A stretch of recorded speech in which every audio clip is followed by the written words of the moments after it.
이 구린내 나는 산골 촌년이 감히 수라간 화덕에 손을 댄다고? 냄새 좀 맡아봐. 쥐잡던 손으로 수라를 만들겠다고? 조선 왕실 최고의 주방 수라간이 발칵 뒤집혔습니다. 충청도 오지산골. 눈먼 시어머니를 홀로 봉양하던 과부 며느리 송이가 어느 날 산속에서 굶어 쓰러진 꼬마 하나를 업어왔지요. 아이는 사흘간 아무것도 넘기지 못하다가 이가 나간 낡은 뚝배기에 끓인 된장찌개 한 그릇에 처음으로 숟가락을 들었습니다. 그 아이가 조선의 왕세자라는 것, 송이는 석 달이 지나도록 꿈에도 알지 못했습니다.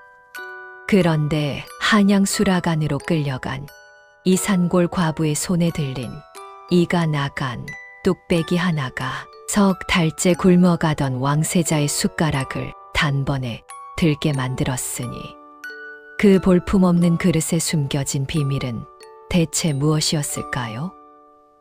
때는 조선 중기 충청도 청풍부 물테리라 불리는 산골 마을이었습니다.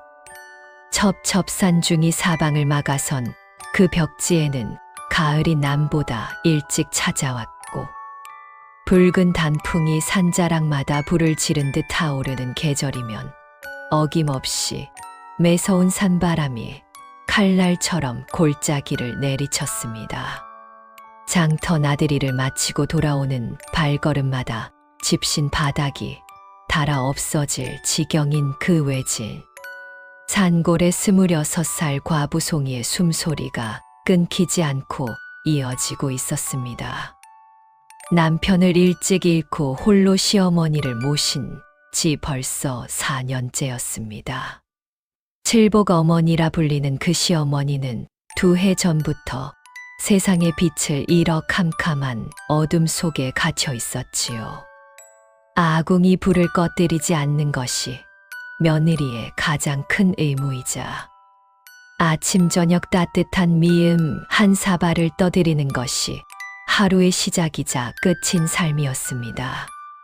겨울이 오기 전에 시어머니 약을 구해 놓아야 한다는 생각이 늘 가슴 한 구석을 짓눌렀고 그 무게가 집신을 쉬는 발걸음보다 훨씬 더 무겁게 느껴지는 날이 많았습니다. 송이의 손은 볼 때마다 거칠어져 있었습니다. 손마디마다 굳은 살이 두껍게 박여 있고 손끝은 약초 물이 베어 늘 검고 낡은 낫을 오래 쥔 자리는 굳은 살이 마치 나무 껍질처럼 딱딱하게 일어나 있었지요. 그럼에도 그 손은 멈추는 법이 없었습니다.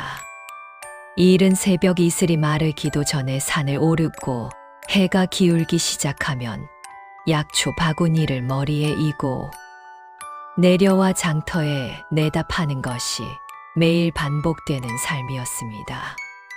비가 와도 서리가 내려도 온몸이 쑤시고 아파도 산에 오르지 않으면 시어머니 밥상을 차릴 수 없었으니까요. 하지만 세상은 그 손의 수고를 쉬이 알아봐 주지 않았습니다. 이 과부년이 재수 없게 저리 비켜 물테리 장터 한복판에서 포상이 발길질을 해댔고 정성껏 캐어 담은 약초 바구니가 흙바닥에 나뒹굴었습니다.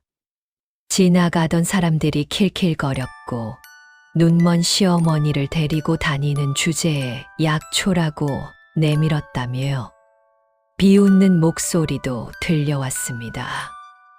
송이는 눈물을 훔치며 나뒹군 약초들을 하나하나 주워 담았지요.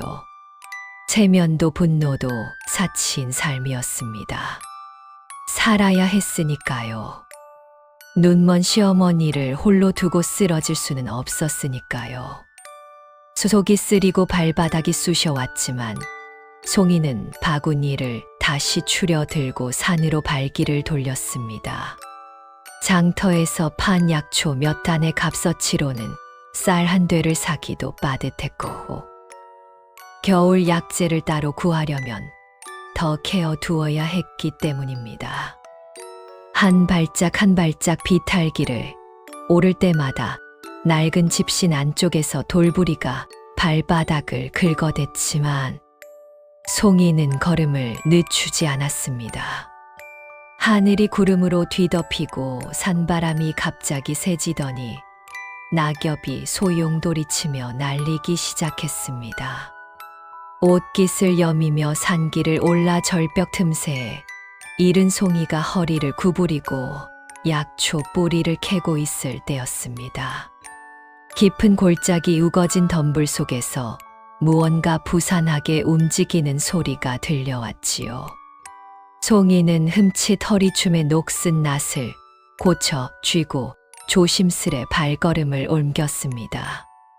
잔짐승이 숨었나 싶어 낫을 들어올린 채 가시덤불을 헤치고 들여다본 순간 그녀는 그 자리에서 숨을 들이켜며 얼어붙고 말았습니다.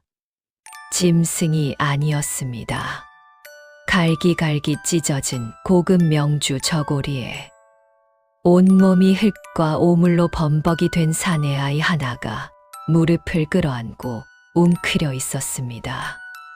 산발이 된 머리카락 사이로 두 눈만이 번뜩이고 있었는데 그 눈빛은 극도의 공포와 경계심으로 가득 차 있었지요. 고작 67살쯤 되어 보이는 어린 것이었지만 그 눈빛만큼은 도저히 어린아이의 것이라고 볼 수 없을 만큼 무겁고 날카로웠습니다. 아가 깊은 산 중에 어찌 혼자 있는 게냐? 송이가 안타까움에 젖어 떨리는 목소리로 물으며 손을 뻗었습니다. 그 순간 아이는 하악 소리를 내며 바위벽으로 바짝 붙었습니다. 마치 목숨을 위협받은 들고양이처럼 날카롭게 이빨을 드러내며 손길을 거부하고 발버둥을 쳤지요. 부러진 손톱 사이에는 검은 흙이 까맣게 끼어 있었고 두 무릎은 핏자국으로 얼룩져 있었습니다. 덜덜덜 턱을 부딪히며 떠는 아이의 파리한 입술 사이로는 기묘한 소리가 흘러나오고 있었습니다. 천지현황, 우주홍황. 하늘은 검고 땅은 누르다는 뜻의 천자문 첫 구절부터 보통 백성이라면 평생 들어보기도 힘든 어려운 한자어들이 아이의 입에서 쉬지 않고 쏟아졌습니다. 마치 누군가에게 쫓기며 머릿속에 각인된 주문을 외우듯 헐떡이는 숨소리와 뒤섞인 그 학문적인 글귀들이 차가운 산골짜기에 메아리 쳤습니다. 송이는 꽉 쥐고 있던 낫을 바닥에 내려놓았습니다. 그러고는 축축한 흙바닥에 두 무릎을 꿇고 앉아 짐승처럼 경계하는 아이에게 천천히 손을 내밀었습니다.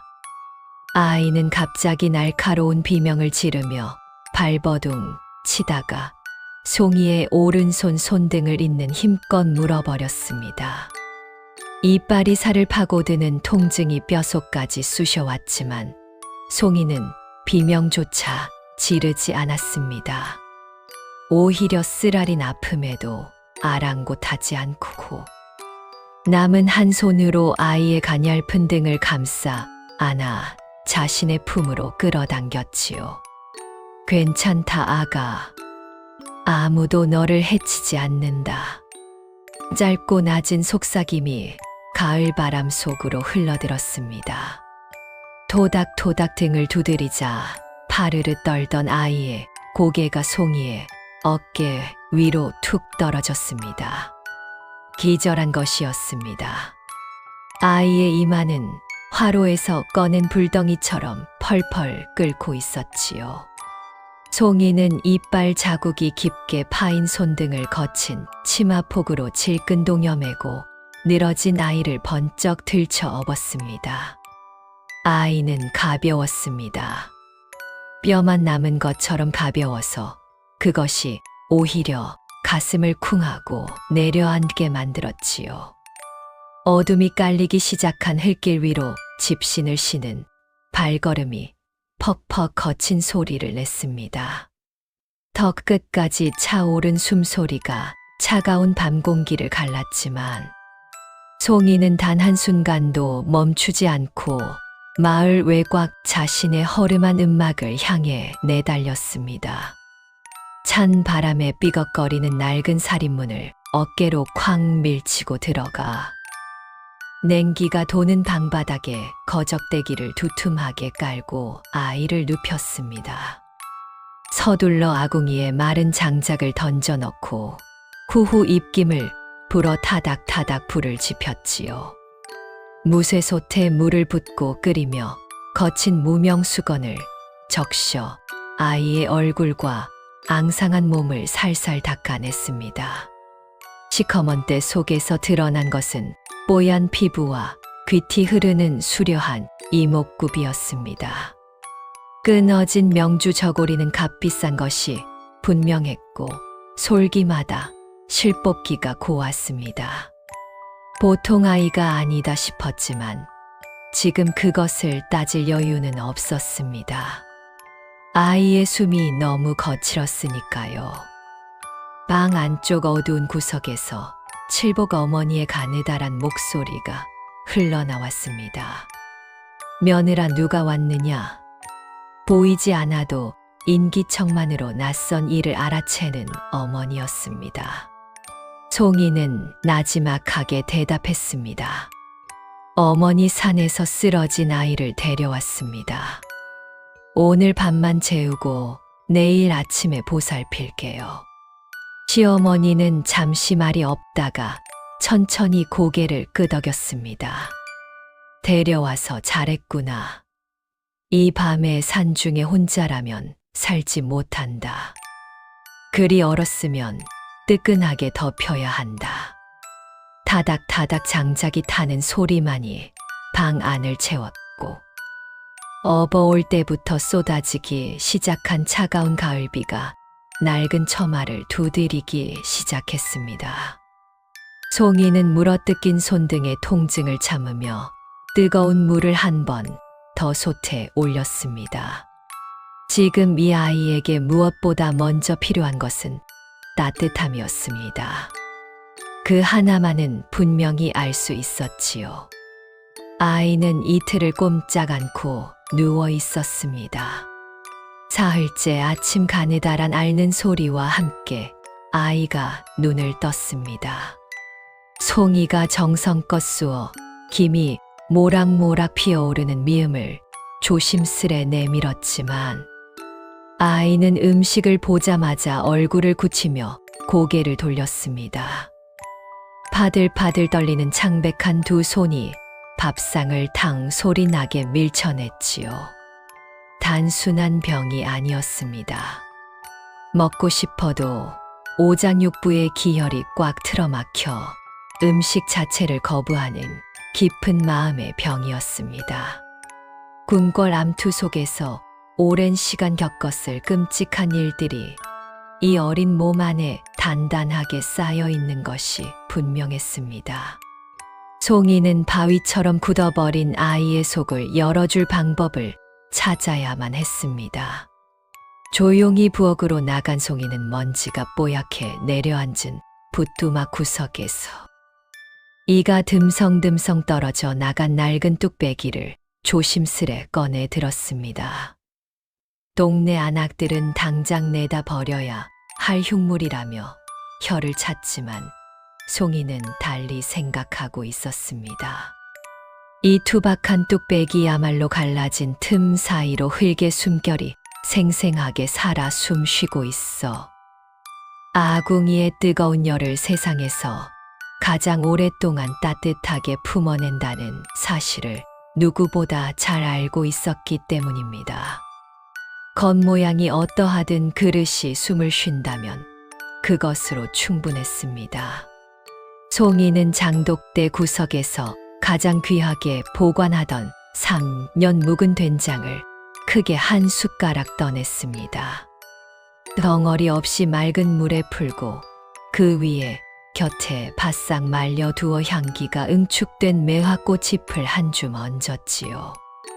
이 꽃 짚은 지난 이른 봄 눈이 채 녹기도 전에 벼랑 끝에서 억세게 피어난 야생 매화를 직접 따와 말린 것이었습니다. 막힌 속을 풀어주고 오장을 편안히 달래는 약성이 있다는 것을 사냈어. 수십 년을 구른 늙은 의원 할아버지에게 배워 알고 있었지요. 뚝배기를 아궁이 깊숙한 곳에 올리고 장작불을 다시 타닥타닥 지폈습니다. 뜨거운 열기를 품은 뚝배기가 이윽고 투박한 표면 너머로 거친 숨을 쉬기 시작하자 보글보글 끓어오르는 구수한 된장 냄새와 은은한 매화 향기가 기막히게 어우러져 방 안의 찬 공기를 밀어내기 시작했습니다. 송이는 두 손을 무릎 위에 올려놓고 눈을 감았습니다. 이 냄새가 아이의 굳게 닫힌 코끝에 닿기를 기다리는 것이었지요. 음식을 거부하는 아이에게 억지로 숟가락을 밀어 넣어봐야 소용이 없었습니다. 몸보다 마음이 먼저 열려야 했으니까요. 얼마의 시간이 흘렀을까요?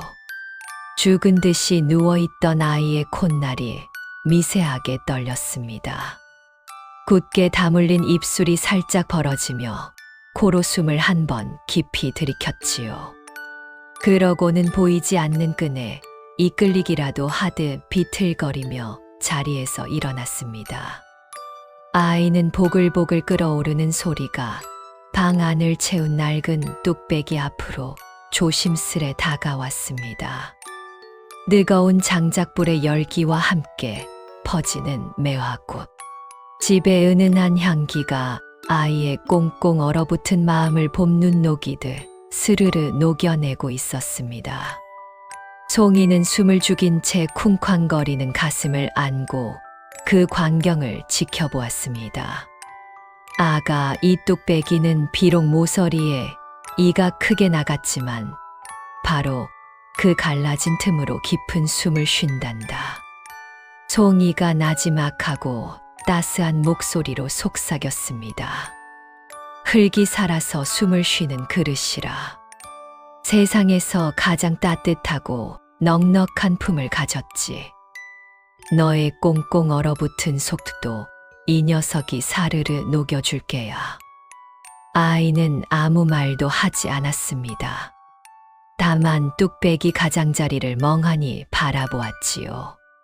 송이는 나무 숟가락으로 김이 모락모락 피어오르는 진한 찌개 국물을 조심스레 떠서 입으로 불어 식힌 뒤 아이의 바짝 갈라진 입술 사이로 살며시 밀어 넣었습니다. 아이의 눈이 번쩍 크게 뜨였습니다. 그러더니 송이의 손에서 숟가락을 낚아채듯 빼앗아 들고는 꿀꺽꿀꺽 뜨거운 국물을 넘기며 허겁지겁 찌개를 퍼먹기 시작했습니다. 달그락달그락 나무 숟가락이 뚝배기 벽에 부딪히는 소리가 요란하게 울렸으며 바닥이 뚫어져라 긁어먹은 아이의 커다란 두 눈에서는 그제야 참아왔던 서러움이 터진 듯 굵은 눈물이 뚝뚝 떨어졌습니다. 거워 작게 트림을 하며 텅 빈 속을 든든히 채운 아이는 무명 옷소매로 눈물을 닦아내더니 도리어 송이의 곁으로 다가왔습니다. 흙먼지가 잔뜩 묻은 옷소매에 코를 박고 킁킁 냄새를 맡는 것이었습니다. 아주머니 오늘 해가 뜨기도 전에 저기 북쪽 고랑이 바위 넘어 빛이 잘 들지 않는 음습한 비탈길을 넘어오셨지요. 송이의 입에서 헉하는 거친 숨소리가 새어 나왔습니다. 그녀가 놀라 아무 말도 못하는 사이 아이는 젖은 흙냄새와 이끼의 습기만으로 송이가 오늘 하루 어느 산등성이를 올랐는지를 귀신같이 짚어낸 것입니다. 믿을 수 없는 상황에 멍하니 마른 침을 삼키는 사이 아이는 고사리 같은 부드러운 손을 뻗어 약초 진물이 스며든 송이의 손바닥을 가만히 뒤집어 올렸습니다. 두 눈을 지그시 감은 채 거칠게 일어난 굳은 살의 위치와 촉감을 조그만 손가락 끝으로 세밀하게 더듬어 내려갔습니다. 잠시 후 눈을 번쩍 뜬 아이는 한치의 망설임도 없이 말했습니다. 손바닥 안쪽보다 손가락 마디 겉면에 깊게 파인 상처가 많고 지문이 다를 정도로 굳은 살이 잡힌 것을 보니 오늘 캔 약초는 땅을 깊이 파야 하는 칡뿌리가 아니라 긴 줄기를 억세게 쥐고 통째로 뽑아 올리는 쇠무릎이 틀림없습니다. 보자곳에 불과한 피덩이, 꼬마의 입에서 나온 예리한 추리에 송이는 척추를 타고 서늘한 소름이 쫙 돋으며 경악을 금치 못했습니다. 15해를 산속에서 구른 늙은 신만이조차 냄새와 촉감만으로는 단번에 알아채기 힘든 흔적들을 어린아이가 단숨에 간파해냈으니 송이의 심장이 쿵쿵쿵 거칠게 뛰었습니다. 이게 대체 무슨 조화란 말이냐? 턱이 파르르 떨리며 새어나온 송이의 목소리에 아이는 그저 배시시 웃으며 방금 송이가 건네놓은 약초 잎사귀를 꼬물꼬물 만지작거렸습니다. 잔뼈대기 앙상하면서도 총기 어린 눈빛에 그 아이는 길을 잃고 굶주림에 다 죽어가던 처참한 몰골이었다고는 믿기지 않을 만큼 생기 있게 빛나고 있었지요. 그날 이후 두 사람 사이에 묘한 안도가 흘렀습니다. 아이는 이름을 말하지 않았습니다. 어디서 왔는지도 어디로 가야 하는지도 말하지 않았지요. 송이도 굳이 묻지 않았습니다. 말하지 않아도 되는 것들이 있다는 것을 산골에서 평생을 살아온 여자는 알고 있었습니다. 지금 이 아이에게 필요한 것은 캐묻는 말이 아니라 따뜻한 밥 한 끼와 등 뒤에 온기라는 것도 알았지요. 아침 이슬이 마르기도 전에 낡은 집신을 꿰어 신고 산에 오르면 아이가 어느새 송이의 곁에 바짝 붙어 있었습니다. 젠걸음으로 비탈길을 오르는 송이의 뒤를 졸래졸래 따르며 연신 두리번거리는 눈빛이 호기심으로 반짝거렸지요. 이 잎사귀 끝이 뾰족하고 솜털이 난 것은 독을 풀어주는 감초고 저기 바위 틈에 뿌리가 붉게 뻗은 것은 피를 맑게 하는 치유란다. 송이가 투박한 손끝으로 가리키며 알려주는 약초의 이름과 쓰임새를 아이는 마른 땅이 단비를 빨아들이듯 고스란히 머릿속에 새겼습니다. 대나무 바구니에 약초 스치는 사각사각 소리만 듣고도 아이가 외쳤습니다. 어머니 방금 캐신 것은 열을 내리고 기운을 북돋는 황기지요. 척척 맞추는 아이의 신통방통한 제주의 송이는 허쉬 웃음을 터뜨리며 무릎을 탁 쳤습니다. 그런데 송이의 가슴을 멈칫하게 만든 것은 아이의 천재적인 재주가 아니었습니다. 아이가 방금 자신을 부른 그 호칭이었습니다. 어머니. 처음에 왔을 때 아주머니라 불렀던 아이가 어느 순간부터 스스럼 없이 어머니라 부르기 시작했는데 아이 자신도 그 변화를 눈치채지 못한 듯 여전히 해맑게 웃고만 있었지요. 송이는 약초 바구니를 내려놓고 급히 고개를 돌렸습니다. 뜨거운 것이 눈두덩을 타고 흘러내리는 것을 아이에게 들킬 수 없었기 때문입니다. 일찍 남편을 잃고 홀로 시어머니를 모시며 채우지 못했던 가슴 속 빈자리를 이 작은 생명이 속절없이 채워가고 있었습니다. 해가 서산으로 붉게 넘어가면 아이는 앞 못 보는 칠복. 어머니의 거친 손을 꼭 쥐고 쉼 없이 말동무가 되어 주었습니다. 할머니 오늘은 산토끼가 떡갈나무 아래에서 도토리를 까먹는 것을 보았습니다. 토끼 귀가 얼마나 긴지 이만큼이나 되었지요. 은쟁반에 옥구슬이 굴러가듯 제잘거리는 맑은 목소리에 어둡던 비좁은 음막에는 하루도 빠짐없이 까르르 웃음꽃이 피었습니다. 늘 수심이 가득했던 시어머니의 주름진 얼굴에도 봄눈 녹듯 환한 미소가 번졌고 굳은 살 박인 손으로 아이의 통통한 뺨을 쓰다듬으며 연신 고개를 끄덕였습니다. 어느 날 저녁이었습니다. 아궁이에 마지막 장작을 넣고 송이가 부엌일을 마치러 나간 사이 시어머니가 아이의 손을 쥐고 나지막한 목소리로 옛 이야기를 들려주기 시작했습니다. 옛날 옛적에 어미를 잃은 강아지 한 마리가 매서운 눈보라 속을 헤매고 있었는데 그때 한 안악이 그 강아지를 품에 안아 데려왔지. 그 안악이 끓여준 따뜻한 죽 한 그릇에 강아지는 다시 살아났고 평생 그 안악의 곁을 지켰단다. 이야기를 듣던 아이가 시어머니의 무릎에 고개를 기대며 작은 목소리로 물었습니다. 할머니, 그 강아지는 나중에 어찌 되었습니까? 시어머니가 아이의 머리카락을 쓰다듬으며 대답했습니다. 그 강아지가 자라서 온 마을을 지키는 큰 개가 되었단다.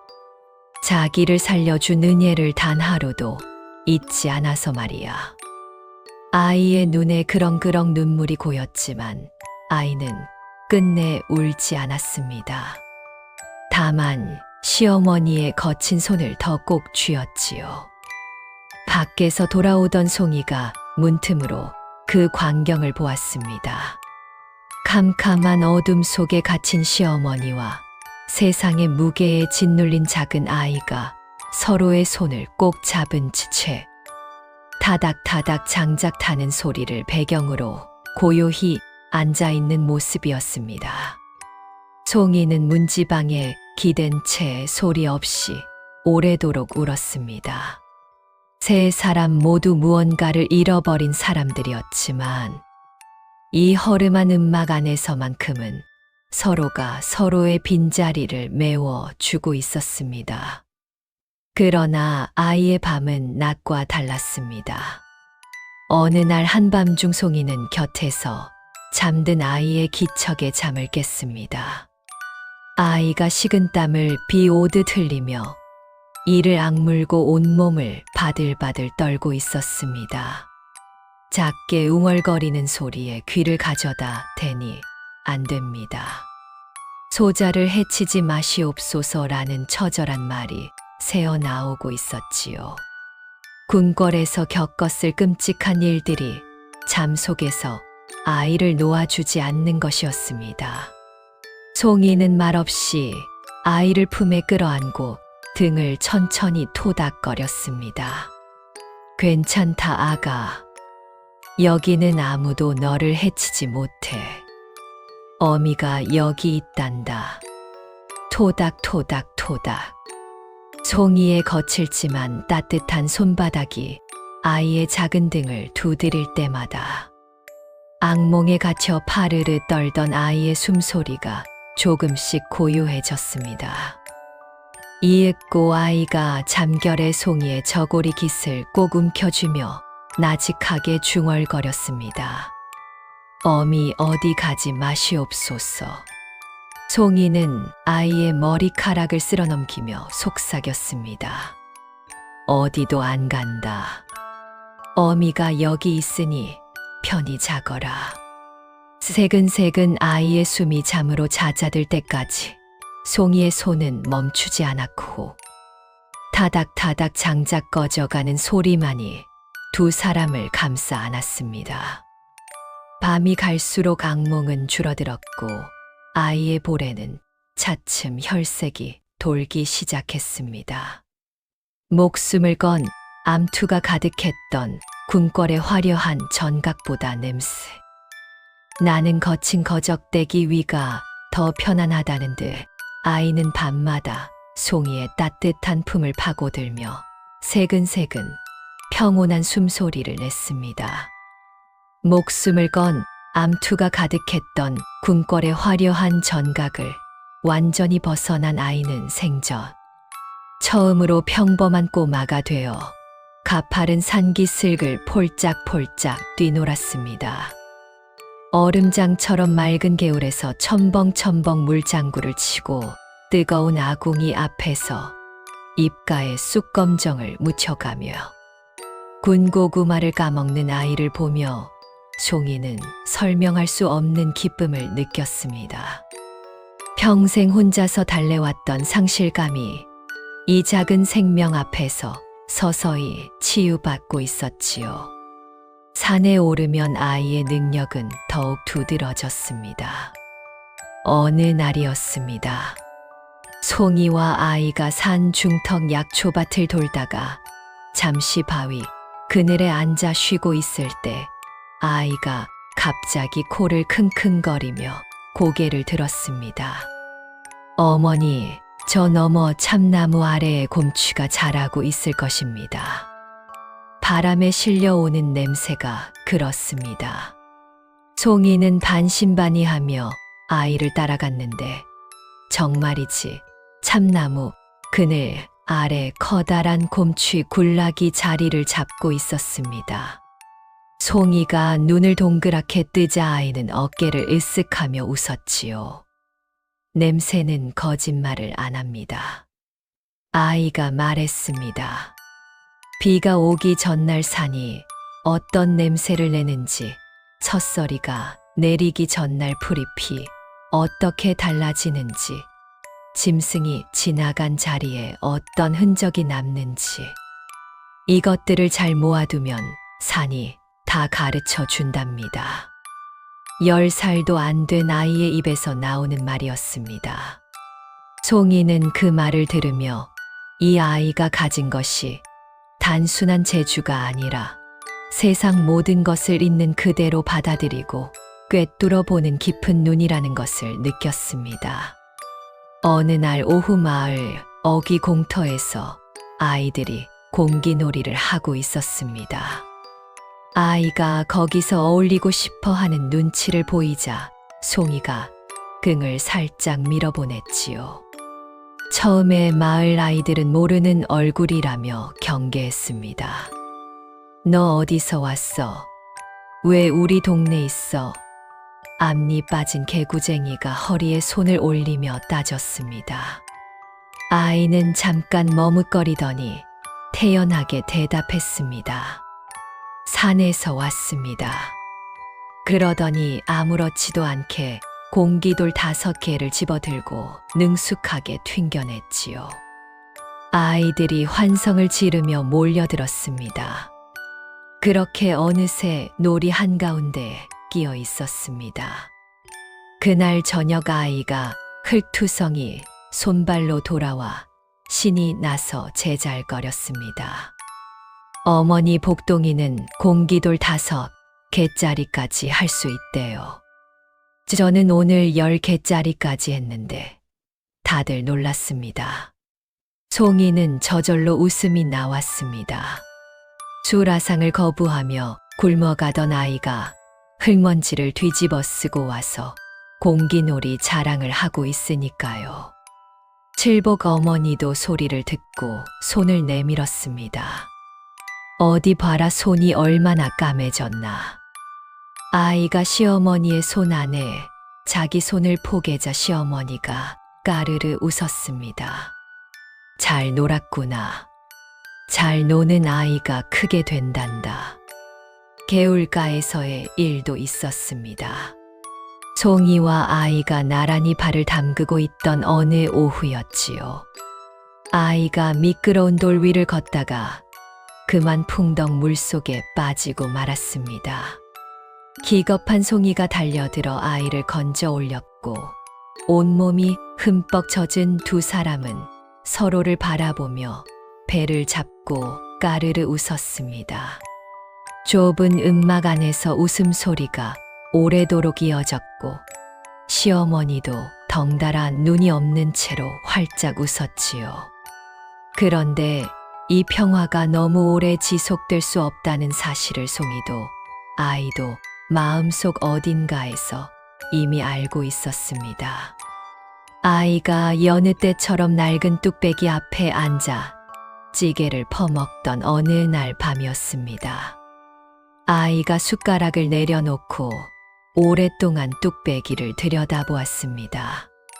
보글보글 끓어오르는 국물이 잔잔해질 때까지 아이는 한마디도 하지 않았지요. 어머니. 아이가 조용히 불렀습니다.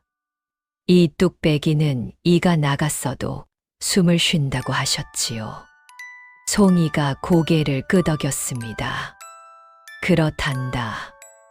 갈라진 틈 사이로 흙의 숨결이 드나들어서 어느 번지르르한 은그릇보다도 오래도록 따뜻함을 품는다고. 아이가 뚝배기 이 나간 자리를 손가락으로 살짝 건드렸습니다. 부서진 곳이 있어야 숨을 쉴 수 있군요. 그 말에 송이는 아무 말도 하지 못했습니다. 어린 것의 입에서 어쩌면 그런 말이 나오는 것인지 가슴이 뻐근하게 밀려왔습니다. 그날 밤 아이는 악몽을 꾸지 않았습니다. 그리고 이틀 후 평화가 깨졌습니다. 하늘에 시커먼 먹구름이 잔뜩 끼어 짐승처럼 으르렁거리던 어느 날 늦은 오후였습니다. 송이와 아이가 산 중턱 바위에 매달려 약초를 캐고 있었는데 갑자기 도란골 마을 어귀에서 심상치 않은 먼지가 회오리 바람처럼 피어오르기 시작했습니다. 처음에는 아랫마을 오일장에 큰 난장이 섰나 여겼지만 매서운 산바람을 타고 웅성거리는 사람들의 다급한 외침이 첩첩 산중까지 메아리쳐 올라오자 송이의 목덜미를 타고 차가운 식은땀이 주르륵 흘러내렸습니다. 불길한 예감의 낡은 호미를 팽개치고 바위 틈 사이로 아래를 내려다본 순간 챙그랑거리는 무쇠, 칼 부딪히는 소리와 굵은 말발굽 소리가 날카로운 화살처럼 귀가를 파고들었습니다.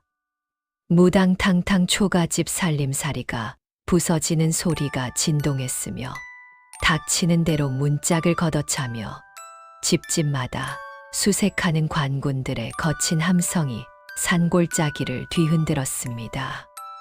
앞장선 험악한 무관의 허리춤에 찬 퍼런 환도가 횃불빛에 번뜩이며 시퍼런 살기를 뿜어냈고 사방으로 도망치는 산짐승들과 뒤섞여 마을 사람들의 아우성이 어둑한 산기슭을 가득 메웠습니다.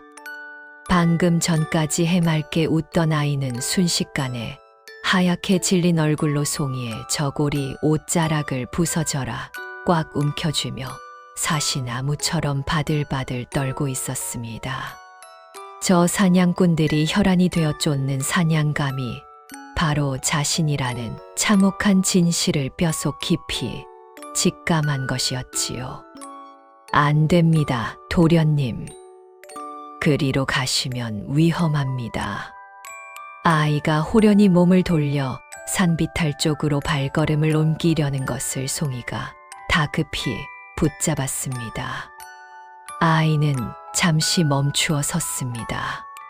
천천히 고개를 돌려 바닥에 엎드린 채 오열하는 송이를 내려다보았을 때 그 눈빛은 고작 67살 어린아이의 것이라고는 도저히 믿기지 않을 만큼 무겁고 결연했습니다.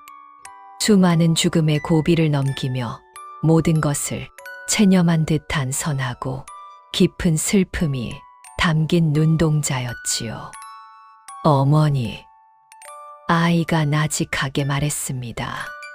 소자가 여기 더 있으면 어머니와 할머니도 다치십니다. 그 말이 비수처럼 박혔습니다. 그것이 틀린 말이 아니라는 것을 송이도 알았습니다. 아무리 발버둥치며 울부짖어도 이 거대한 운명 속에서 저 작은 생명을 더 이상 숨겨 둘 수 없다는 뼈아픈 현실을 받아들여야만 했지요. 쿵쿵 땅을 울리는 둔탁한 군나 발소리와 쟁그랑 서늘한 장검이 맞부딪히는 쇠소리가 점점 가까워졌습니다. 썩은 살인문 너머로 시커먼 무장병력들의 그림자가 일렁이기 시작했지요. 다급해진 송이는 덜덜 떨리는 손을 황급히 품속 가장 깊은 곳으로 집어넣었습니다. 투박한 삼배 조각을 엉성한 바느질로 기워 만든 낡고 작은 주머니 하나를 조심스레 꺼내었지요. 그 안에는 이른 봄 벼랑 끝에서 직접 따온 야생 매화꽃을 정성껏 덮어 말린 꽃잎들이 담겨 있었습니다. 아이가 속이 뒤틀려 구역질을 할 때마다 꽁꽁 막힌 길을 다스려 주던 유일한 생명줄이었고 여의 피 끓는 정성이 오롯이 담긴 물건이었지요.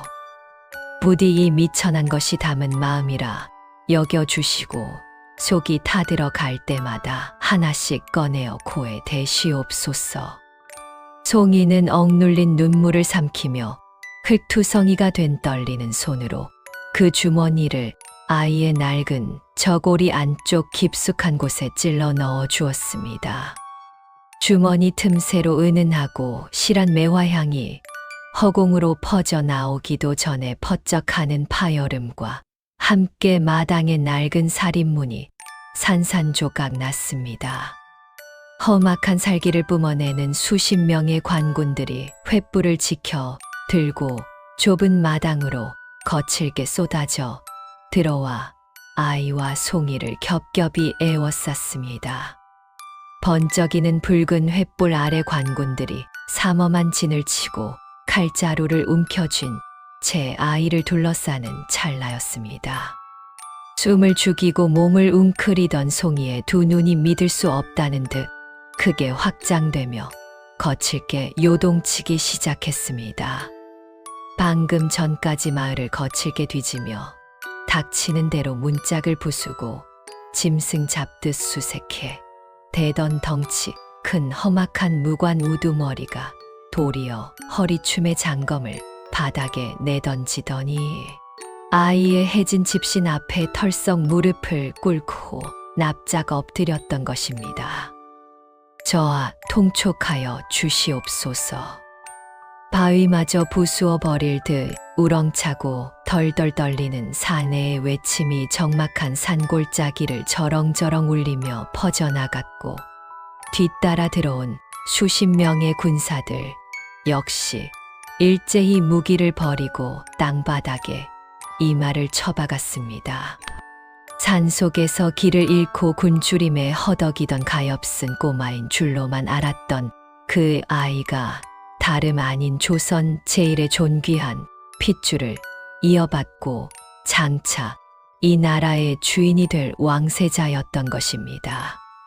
평생 산비탈에서 거친 밭을 일구며 살아온 송이의 머릿속은 시퍼런 벼락을 맞은 듯 하얗게 타버렸고 자신이 그토록 하얗게 여겨 끌어안고 밥을 먹여 주던 아이의 진짜 정체를 깨닫는 순간 온몸에 피가 거꾸로 솟구치며 심장이 멎는 듯한 충격에 휩싸였습니다. 왕세자인 아이는 바닥에 납작 엎드린 험악한 무관들을 얼음장처럼 차갑게 내려다보며 아직 어린 목소리이지만 범접할 수 없는 군왕의 위엄이 서린 목소리로 단호하게 명을 내렸습니다. 이곳 사람들에게 해를 끼치면 결단코 용서치 않겠노라. 서리빨같이 매서운 어명이 떨어지자 엎드린 무관들은 사시나무 떨듯 바들바들 떨며 이마를 거친 흙바닥에 지식이며 어명을 받들었습니다. 방금 전까지 시퍼런 살기를 뿜어내던 칼날들은 일제히 땅바닥으로 고개를 숙인 채 침묵했지요. 수십 명의 호위를 받으며 험한 산기슭을 내려가기 직전 아이는 천천히 발걸음을 돌려 역시나 온몸이 굳어버린 채 멀찍이 물러서 있는 송이를 고요히 바라보았습니다. 그러고는 일국의 하늘이라 불리는 존귀한 왕세자가 미천하기 짝이 없는 산골 과부를 향해 허리를 깊숙이 굽히고 정중하게 고개를 숙여 마지막 인사를 올리는 도저히 믿기지 않는 기적 같은 광경이 펼쳐졌습니다. 말발굽이 일으킨 희부연, 흙먼지 속으로 아이의 작은 뒷모습이 완전히 자취를 감추었습니다. 송이는 마당 가운데 주저앉아 오열했습니다. 뜨거운 눈물이 소리도 없이 쏟아져 옷깃을 적셨고 손에 아직 남아있는 아이의 체온이 서서히 식어가는 것을 느끼며 그녀는 한참을 그 자리를 떠나지 못했습니다. 그로부터 석 달이라는 긴 시간이 흘렀건만 험난한 산골에서 극적으로 궁에 돌아온 왕세자 이주는 고기를 완전히 끊어버린 채 수라를 전폐하고 있었습니다. 한양 궁궐 수라관은 살얼음판이었지요. 수라관 총책임자 홍만석의 얼굴에는 핏기조차 돌지 않은 잿빛이 굳어 있었습니다. 제주 바다에서 잡아올린 전복구이와 깊은 산속에서 캔 송이버섯 지짐 등 조선팔도에서 올라온 가장 진귀한 식재료들이 빈틈없이 올려진 수라상이었건만 동궁전으로 향하는 홍만석의 발걸음은 형장으로 끌려가는 사형수처럼 덜덜 떨리고 있었습니다. 끼 육중한 동궁전의 문이 열리는 소리와 함께 조심스럽게 수라상이 들어섰지만 잠시 후 와장창 파여름이 궁궐의 고요한 정막을 산산조각 냈습니다. 치워라. 꼴도 보기 싫다. 당장 내 눈앞에서 치우지 못할까. 세자의 분노 찬 고함과 함께 최고급 백자 그릇들이 무참히 바닥에 내동댕이 쳐졌고 뜨거운 국물과 반찬들이 사방으로 튀어 올랐습니다. 문 밖에서 숨을 죽인 채 엎드려 있던 홍만석은 턱이 파르르 떨리며 온몸에서 식은땀을 비 오듯 쏟아냈습니다. 어이가 무거운 한숨을 내쉬며 홍만석의 곁으로 다가왔습니다. 제조 어른 큰일이옵니다. 저하께서 밤마다 헛소리를 하시며 식은땀을 쏟으시는데 증세가 심상치 않사옵니다. 홍만석이 눈을 부릅뜨며 물었습니다. 대체 무슨 말씀을 하신단 말이오? 알아듣게 설명을 해보시오. 어인은 주변의 눈치를 불안하게 살피며 목소리를 낮추었습니다. 세자가 밤마다 잠결에 청풍부 물테리라는 낯선 지명을 애타게 부르고 있으며 뼈만 남은 손으로 저고리 안쪽을 꽉 움켜쥔 채 뚝배기에 그 따뜻한 품이라며 눈물을 흘린다는 것이었습니다. 홍만석은 도무지 이해할 수 없는 말들에 눈앞이 아득해졌습니다. 하지만 당장 닥친 위기는 임금의 서슬퍼런 어명이었지요. 불과 5날 전 임금은 붉게 충혈된 눈으로 안아간 사람들을 모아놓고 고함을 쳤습니다. 보름 안에 세자의 입맛을 돌려놓지 못하면 수라간 제조를 비롯해 모든 이들의 목을 베어 내걸 것이다. 이제 남은 시간은 단 열흘 뿐이었습니다. 목숨이 경각에 달린 홍만석은 양반의 체면을 차릴 여유조차 없이 바닥에 납작 엎드려 내관의 바지가랑이를 덥석 부여잡았습니다. 내 영감 제발 나 좀 살려주시오. 저하께서 바깥에 계실 때 도대체 무엇을 드셨단 말이오? 탁한 국밥이요? 아니면 쓴 산나물이요? 무엇이든 똑같은 맛을 내어 바칠 테니 제발 아주 작은 실마리라도 주시오. 홍만석의 주름진 눈에서는 굵은 눈물이 뚝뚝 떨어져 내관에 하얀 버선코를 적셨고 그의 애절한 목소리는 바들바들 떨렸습니다. 내관은 당황하며 주변을 번갈아 살피더니 홍만석의 떨리는 손을 이끌고 인적이 드문 전각 뒤편의 담장 구석으로 급히 향했습니다. 아스라거리는 옷깃 스치는 소리마저 죽인 채 몸을 숨긴 내관은 품속으로 손을 깊숙이 집어넣었습니다. 제조 어른, 이것을 보시옵소서. 저도 저하께서 목욕을 하시기 위해 옷을 벗으셨을 때 바닥에 떨어진 것을 몰래 주워온 것인데 필시 저하께서 밤마다 찾으시는 그 물건과 깊은 연관이 있을 것이옵니다. 내관이 지독하게 떨리는 손으로 은밀히 건넨 것은 낡고 해진 삼배의 주머니였습니다. 그 안에는 바싹 마른 꽃 몇 장이 초라하게 담겨 있었습니다.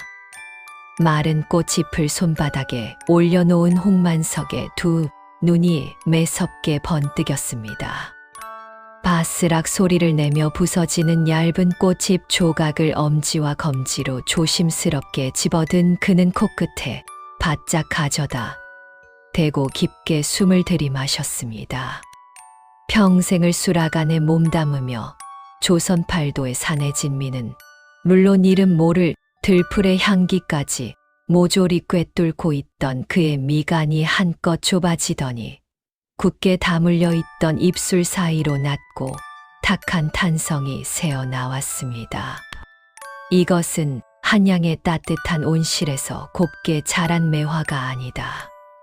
홍만석의 목소리는 은밀한 흥분으로 미세하게 떨리고 있었습니다. 손끝에 남은 거칠고 투박한 촉감을 예민하게 느끼며 이 꽃이 필시 뼛속까지 시린 칼바람을 온몸으로 맞고 자생하는 야생의 것임을 단번에 알아차렸습니다. 그렇지. 저하께서 그토록 알아누시며 헛소리 속에서 애타게 부르시던 지명이 충청도 청풍부 물테리라고 하셨다지. 홍만석은 핏발선 눈을 부릅뜨며 자신의 무릎을 탁 쳤습니다. 충청도 청풍부의 험준한 산세와 그곳을 매섭게 휘감아 도는 억센 바람만이 이토록 거칠면서도 짙은 잔향을 남기는 야생 매화를 품을 수 있다는 사실이 그의 머릿속을 날카로운 번개처럼 스치고 지나갔습니다. 저하가 골 밖으로 자행을 나갔을 때 입에 넣었던 그 알 수 없는 음식의 비밀과 전국에 내로라 하는 명의들도 고치지 못한 그 지독한 병의 근원이 바로 그 깊은 산골짜기에 숨겨져 있음이 명백해지는 순간이었습니다. 당장 군을 소집하라. 홍만석은 다급히 몸을 돌려 전각을 빠져나가며 호위 무사에게 불호령을 내렸습니다. 철컥철컥 무거운 갑옷이 부딪히는 서늘한 쇠소리와 함께 건장한 관군 20여 명이 한양 도성의 흙먼지를 거칠게 일으키며 집결했습니다. 날카롭게 울부짖는 말들의 울음소리가 고요하던 궁궐의 새벽 공기를 무참히 찢어겼습니다. 홍만석은 굳은 표정으로 말해 올라타 남쪽을 향해 거침없이 채찍을 내리쳤습니다. 다그닥 다그닥 요란한 말발굽 소리가 쉴 새 없이 이어지며 일행은 무서운 기세로 청풍부를 향해 내달리기 시작했습니다. 같은 시각 충청도 청풍부 물테리의 깊고 후미진 산골짜기에는 살을 애는 듯한 지독한 겨울 추위가 짐승처럼 몰아치고 있었습니다.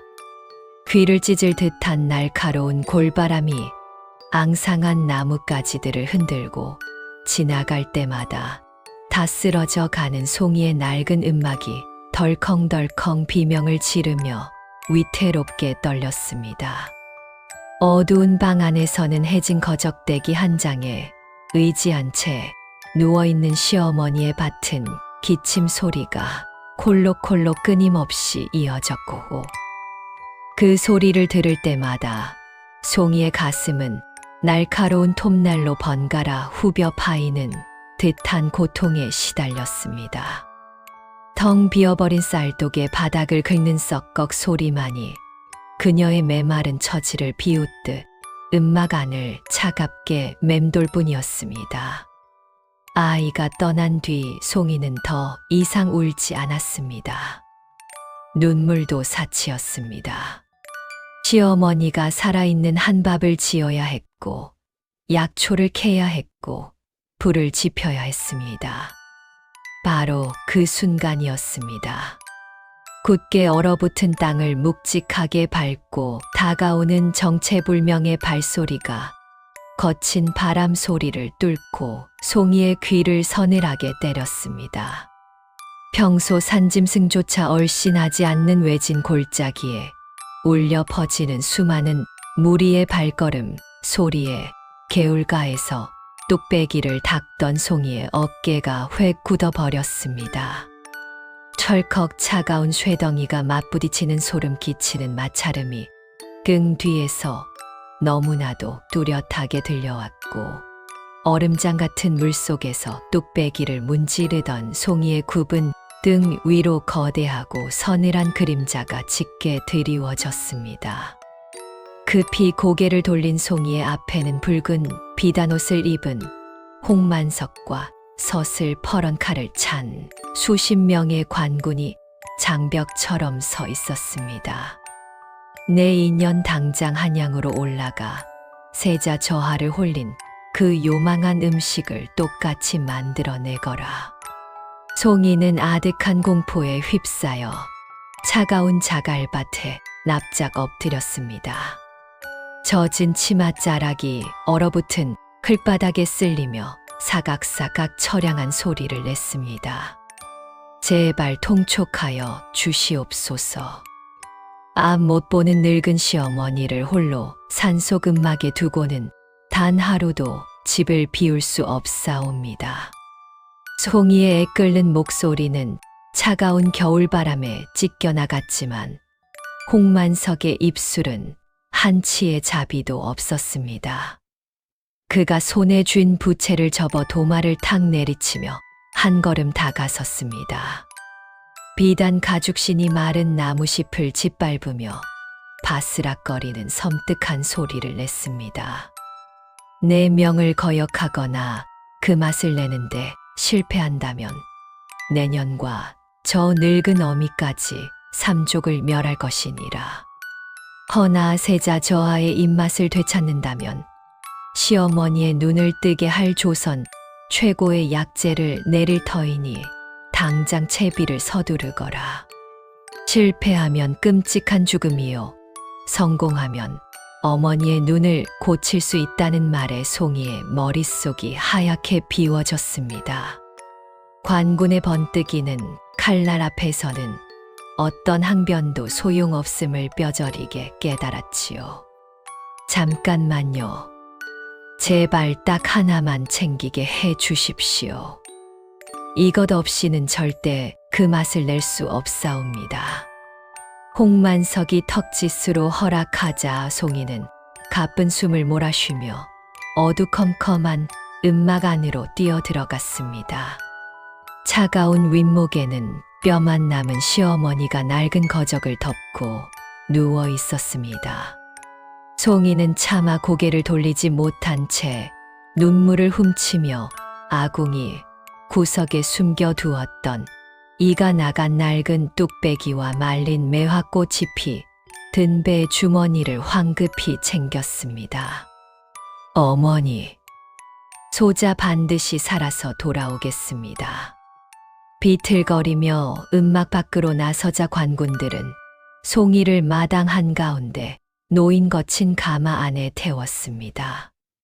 날카로운 호령과 함께 수십 명의 발걸음이 우르르 쾅쾅 산사태처럼 거칠게 산을 내려가기 시작했습니다.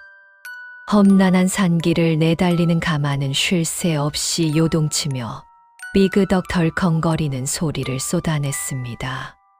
칼날 같은 겨울바람이 헐거운 창으로 파고들어 젖은 옷자락을 사정없이 흔들었습니다.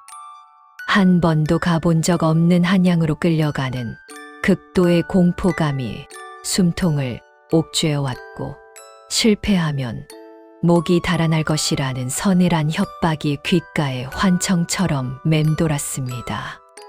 지읒 같은 어둠과 뼛속까지 시린 추위 속에서 송이는 입술을 꽉 깨물었습니다. 덜컹거리는 가마 속에서 옴짝달싹 못하던 그녀는 마치 이것만이 유일한 생명줄인 양품 속의 낡은 뚝배기를 꽉 끌어안았습니다. 이가 나간 그 볼품없는 그릇에서 아직도 희미하게 매화향이 나는 것 같았습니다. 길고 긴 밤이 지나 한양 도성이 눈에 들어오기 시작했을 때 송이의 가슴은 두근거리는 것인지 무너지는 것인지 알 수 없는 감각으로 가득 찼습니다. 하얗게 빛나는 기와 지붕들이 첩첩이 이어지고 넓은 도로 위로 수레와 인파가 뒤섞여 흘러가는 광경은 평생 첩첩산중만을 보아온 송이의 두 눈을 압도했습니다. 이 거친 마찰음과 함께 두꺼운 가마문이 신경질적으로 열려 젖혀졌습니다. 생명줄인 양 꽉 끌어안은 뚝배기 위로 눈이 멀어버릴 듯 화려하고 웅장한 수라간의 불빛이 폭포수처럼 쏟아져 내렸습니다. 지읒 같은 어둠 속에 갇혀있던 송이는 억센 나인들의 거친 소나기에 이끌려 조선 팔도의 모든 산의 진미가 모인다는 대궐의 심장 수라간 한가운데에 내몰렸습니다. 탁탁 쉴 새 없이 두꺼운 참나무 도마 위를 내리치는 수십 자루의 칼질 소리와 화르르 붉은 혓바닥을 날름거리며 솟구치는 화덕의 뜨거운 열기가 단숨에 송이의 숨통을 조여왔습니다. 해진 거적대기 같은 저고리에 엉망이 된 집신을 신은 지체 없는 가난한 촌 여인이 차가운 전 바닥에 엎드린 그녀의 귀로 수백 명에 달하는 궁녀들과 숙수들의 멸시 가득한 수군거림이 독사처럼 기어들어 왔습니다. 저런 흑투성이 행색을 한 천한 촌부가 감히 이 신성한 수라간에 발을 들이다니. 몸에서 나는 저 역겨운 쉰내 좀 맡아보게나. 저런 더러운 산골 며느리가 감히 하늘 같으신 세자 저하의 수화를 짓는다고 하니 기가 막혀 말이 안 나올 지경이네. 비단치마가 스치는 사사락 소리와 함께 날선 비웃음이 파도처럼 밀려드는 가운데 뒤를 진 채 핏발선 눈으로 송이를 노려보던 홍만석이 바닥을 거칠게 구르며 벼락 같은 고함을 쳤습니다. 당장 저하께서 그 산골 음막에서 드셨다는 그 음식을 토시 하나 틀리지 않고 똑같이 만들어 내지 못할까. 머리에 화려한 금빛 첩지를 꽂은 수라간 최고 상궁 금화가 선하고 도끼 품은 눈초리로 송이를 훑어보며 앞으로 나섰습니다. 금화의 거만한 손짓 한 번에 건장한 나인들이 우르르 달려들어 머리통만 한 거대한 전복과 붉은 선홍빛 살결이 눈부신 조선 최고의 소고기를 송이 앞 도마 위에 쿵 하고 거칠게 내동댕이 쳤습니다. 눈이 부시도록 번쩍이는 순금 대접과 은으로 정교하게 세공된 화려한 식기들도 쨍랑 소리를 내며 산더미처럼 쌓여갔지요. 어디서 굴러먹던 천한 것인지는 내 알바 아니나 감히 지어 마신 옥체에 해가 되는 맹독이나 해괴한 짓거리를 부릴까 염려되어 내 이 두 눈으로 똑똑히 감시할 터이니 잔말 말고 당장 이 귀한 식재료와 그릇으로 탕을 끓여내어 내년의 쓸모를 증명하거라.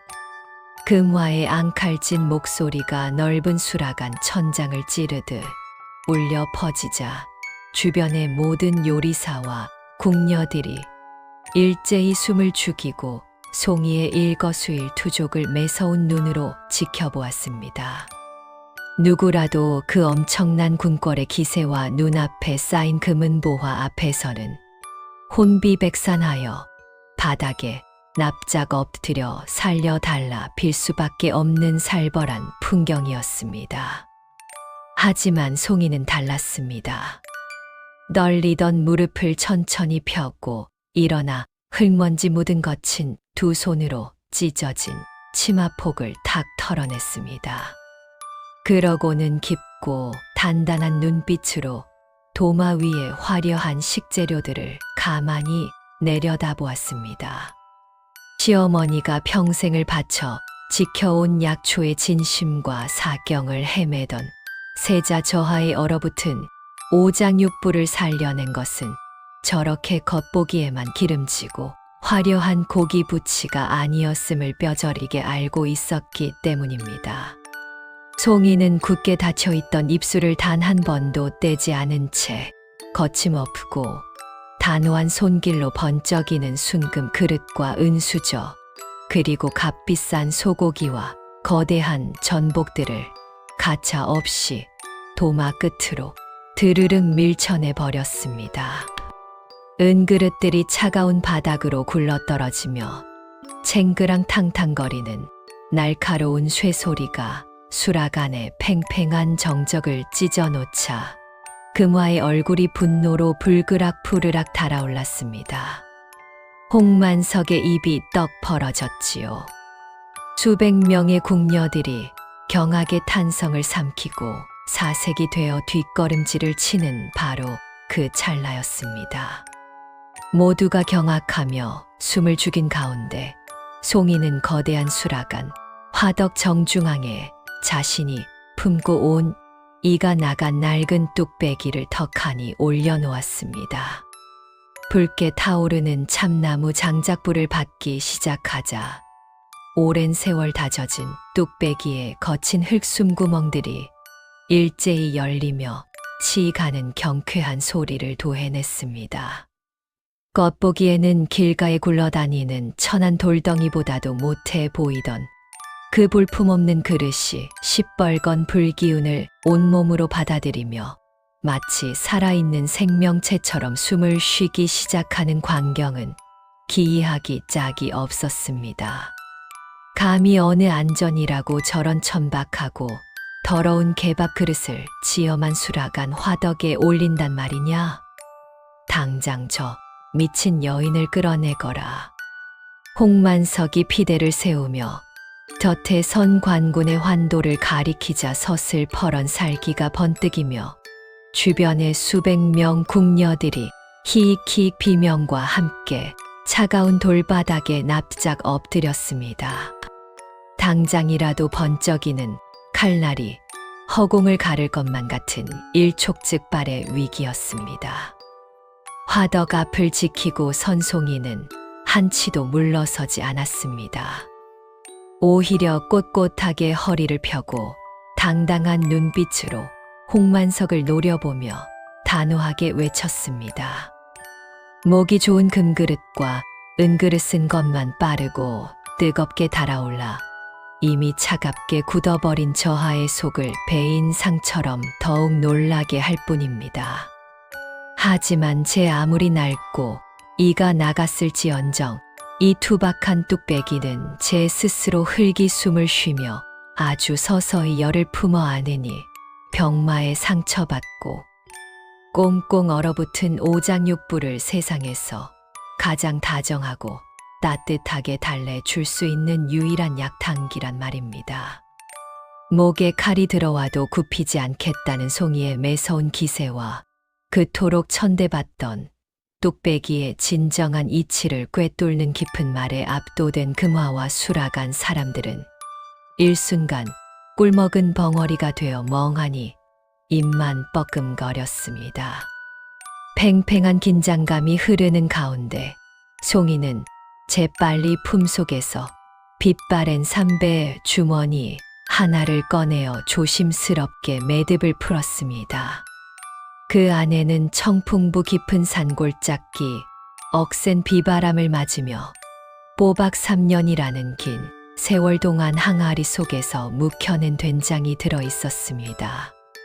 거친 손끝이 된장을 크게 한 움큼 끓어오르는 물속에 투박하게 던져 넣자 풍덩 소리와 함께 순식간에 진득한 흙의 기운이 퍼져 나갔습니다.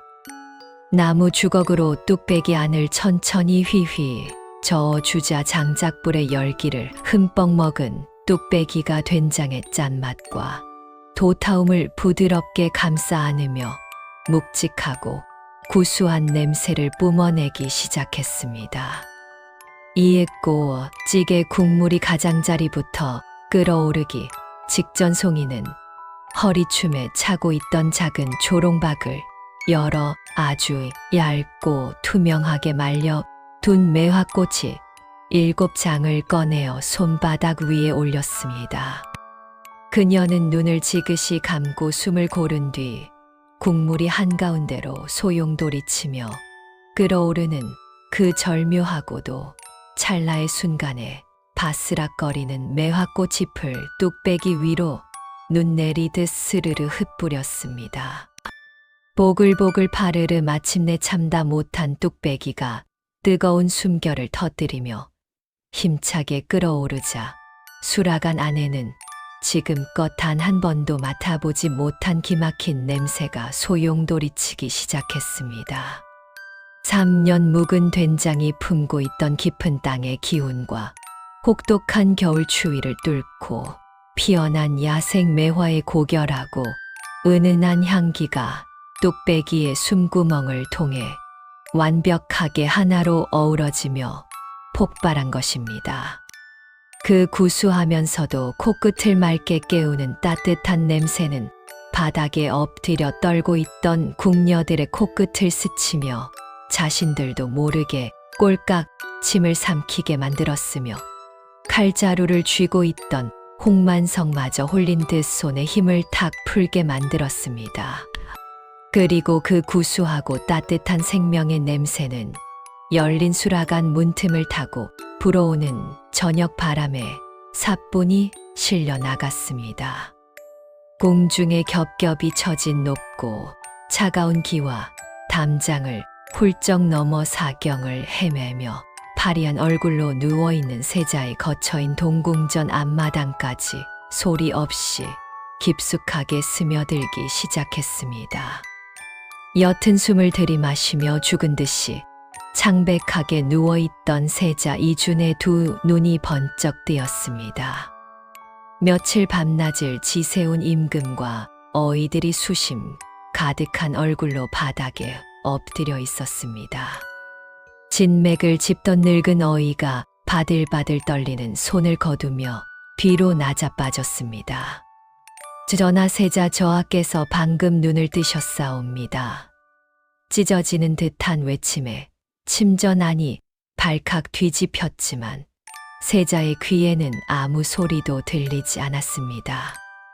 오로지 창으로 밀려온 그 구수한 냄새만이 얼어붙은 심장을 쿵쾅거리게 만들었습니다.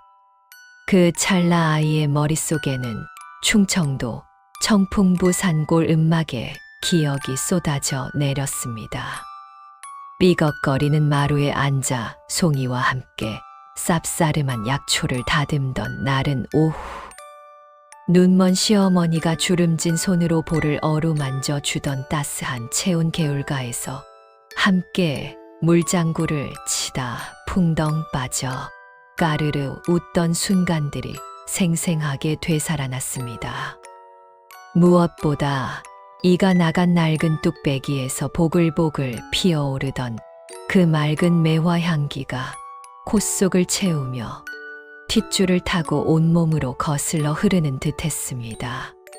세자는 경악한 어른들을 뒤로 한 채 비단 이불을 펄럭 걷어차고 벌떡 일어났습니다. 저하 아직 옥체의 열이 가시지 않았사옵니다. 부디 자리에 누우시옵소서. 늙은 상궁들이 비명을 지르며 옷자락을 부여잡았지만 세자는 매몰차게 뿌리쳤습니다. 그는 미친 듯이 달려가 무거운 미닫이 방문을 벌컥 열어젖 쳤습니다. 아니, 저 아이가 필시 미친 것이냐? 뭐들 하느냐? 당장 세자를 붙잡지 못할까? 임금의 호통 소리가 동궁전의 정막을 뒤흔들었습니다. 내금이 호위 무사들이 혼비백산하여 챙그랑 칼자루를 부여잡고 횃불을 든 채 뒤를 쫓았습니다. 우당탕탕 군나 발소리와 갑옷이 부딪히는 둔탁한 파여름이 고요한 밤마당을 잔인하게 찢어 놓았습니다. 어린 세자의 발걸음은 믿을 수 없을 만큼 빠르고 필사적이었습니다. 그는 오직 낡은 뚝배기의 냄새만을 나침반 삼아 미로 같은 궁중의 복도를 전력으로 질주했습니다. 헉헉 거친 숨이 목 끝까지 차오르고 날카로운 돌부리에 채어 하얀 버선이 너덜너덜 찢어졌지만 아이의 발질은 멈추지 않았습니다. 첫 번째 궁궐 담장을 돌아서는 순간 코끝을 스친 된장 냄새에 아이의 머릿속이 하얗게 비워졌습니다. 그리고 그 빈자리를 청풍부의 기억이 채웠습니다. 송이가 부뚜막에서 3년 묵은 된장을 뚝배기에 풀며 다정하게 불러주던 목소리가 귓가에 맴돌았습니다. 아가, 겁먹지 말거라. 이 뚝배기는 이가 나갔지만 숨을 쉬는 그릇이란다. 세상에서 가장 따뜻한 품을 가졌지. 그 목소리를 듣는 순간마다 꽁꽁 얼어붙어 있던 속이 사르르 녹았고 머릿속을 갈기갈기 찢어 놓던 악몽들이 물러갔었습니다. 궁궐 어디에서도 그런 목소리를 들은 적이 없었습니다. 두 번째 굽어진 회랑을 꺾어 도는 순간 발바닥에 스치는 차가운 돌바닥의 감촉이 또 다른 기억을 불러왔습니다. 청풍부 얼음장 같은 개울에서 송이와 나란히 발을 담그고 첨벙첨벙 물장구를 치던 오후였습니다. 아이가 미끄러져 물속에 풍덩 빠지자 송이가 기겁하며 달려들어 건져 올렸고 온몸이 흠뻑 젖은 두 사람은 서로를 바라보며 배를 잡고 까르르르 웃었지요. 궁에 돌아온 뒤 단 한 번도 그렇게 웃어본 적이 없었습니다. 세 번째 담장을 넘어서자 바람이 바뀌었습니다. 매캐한 장작 연기 사이로 은은한 매화 향기가 실처럼 가늘게 섞여 들어왔고 그 향기에 아이의 다리가 더 빨라졌습니다. 코끝을 적시는 그 향기는 한밤중 악몽에 시달리다 깨어났을 때 송이가 품에 안아 토닥여 주던 저고리 깃에서 나던 바로 그 냄새였습니다. 괜찮다 아가. 어미가 여기 있단다. 잠결에 들려오던 그 나지막한 속삭임이 석 달간 궁궐의 차가운 비단 이불 속에서 밤마다 아이를 울게 만든 그리움의 정체였습니다. 아이는 달리면서 저고리 안쪽에 품고 있던 매화꽃잎 주머니를 꺼내어 코에 가져다 댔습니다. 바싹 마른 꽃잎에서 나는 희미한 향기와 바람에 실려오는 뚝배기의 짙은 향기가 하나로 겹쳐지는 순간 아이는 확신했습니다. 저 냄새의 끝에 어미가 있다. 네 번째 회랑을 꺾어 돌자 마침내 냄새의 진원지가 모습을 드러냈습니다. 붉은 불빛이 창호지 틈새마다 쏟아져 나오는 거대한 수라간 전각이었습니다. 따뜻한 생명의 냄새는 바로 저 안에서 거대한 폭풍처럼 뿜어져 나오고 있었습니다. 굵은 땀방울이 맺힌 세자는 한치의 망설임도 없이 굳게 닫힌 문을 향해 맹렬하게 쏘아들었습니다. 그 순간 아이의 머릿속에 마지막 기억이 번개처럼 스쳤습니다. 관군에 둘러싸여 산길을 내려가기 직전 멀찍이 서서 오열하던 송이를 향해 허리를 깊이 숙여 인사하던 그날의 자신이었습니다. 그때 하지 못했던 말이 석 달 내내 목구멍에 걸려 있었습니다. 어미 반드시 다시 돌아오겠습니다. 기 낡은 돌적이 소리와 함께 거친 숨을 몰아쉬며 수락 안에 육중한 나무 문이 벌컥 열렸습니다. 불빛 속으로 뛰어든 작은 그림자를 본 순간 무쇠 감자솥 화덕에서 낡은 뚝배기를 젓고 있던 송이의 손에서 나무 주걱이 바닥으로 툭 떨어졌습니다. 랑하며 굴러간 주걱이 둔탁한 소리를 냈지만 송이의 시선은 문간에 선 파리한 소년에게 단단히 고정되어 있었으며 그녀의 두 눈에는 순식간에 뜨거운 눈물이 차올랐습니다. 가쁜 숨을 헐떡이던 세자 이주는 땀과 눈물로 범벅이 된 애달픈 얼굴을 일그러뜨리더니 단숨에 달려가 송이의 허리춤을 꽉 끌어안았습니다. 궁궐의 지엄한 법도를 어기고 미천한 산골 며느리의 품에 안겨 엉엉 소리 내어 우는 세자의 모습에 수라간이 발칵 뒤집혔습니다. 수십 명의 상궁들과 숙수들은 혼비백산하여 은장도와 놋그릇을 내팽개치고 차가운 돌바닥에 납작 엎드렸습니다. 쨍랑 우당탕 그릇 깨지는 소리가 난무한 뒤 사시나무 떨듯 바닥에 머리를 조아린 궁인들의 거친 숨소리만 가득했습니다. 뒤이어 헐레벌떡 수라간 문턱을 넘어선 임금마저 눈앞에 펼쳐진 기막힌 광경에 고목나무처럼 뻣뻣하게 굳어버리고 말았습니다. 지존인 임금이 지켜보고 있다는 사실조차 까맣게 잊은 채 송이는 금방이라도 부서질 듯한 세자의 좁은 어깨를 잇는 힘껏 끌어안았습니다. 그러고는 거칠어진 두 손으로 아이의 식은땀 젖은 등을 예전 음막에서처럼 다정하게 토닥여 주었습니다. 아이고, 내 새끼. 홀로 얼마나 고단하였습니까? 그 음성에는 억만금을 주고도 살 수 없는 짙은 어미의 정이 배어 있었으며 이를 들은 세자는 궁궐에서 참아왔던 짐승 같은 설움이 폭발한 듯 송이의 품에 얼굴을 파묻고 꺼이꺼이 통곡했습니다. 애 끓는 울음소리는 가을밤 궁궐 담장을 넘어 퍼져나갔고 엎드려 있던 늙은 상궁들의 눈시울마저 붉게 물들였습니다.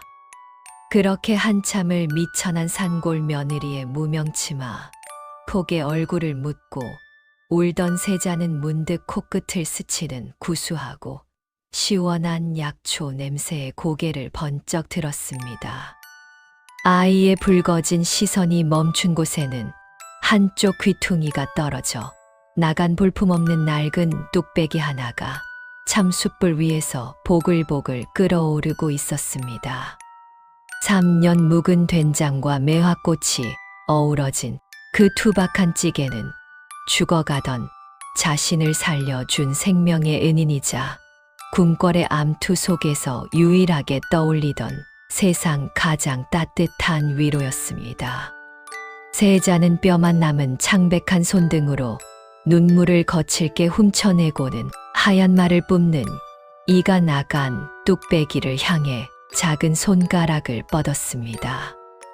엎드린 궁인들과 굳어버린 임금의 시선이 일제히 그 소박한 뚝배기에 쏠린 가운데 아이는 골룡포 자락을 움켜쥐고 충격에 빠진 임금을 똑바로 올려다보며 매섭게 눈망울을 번뜩였습니다.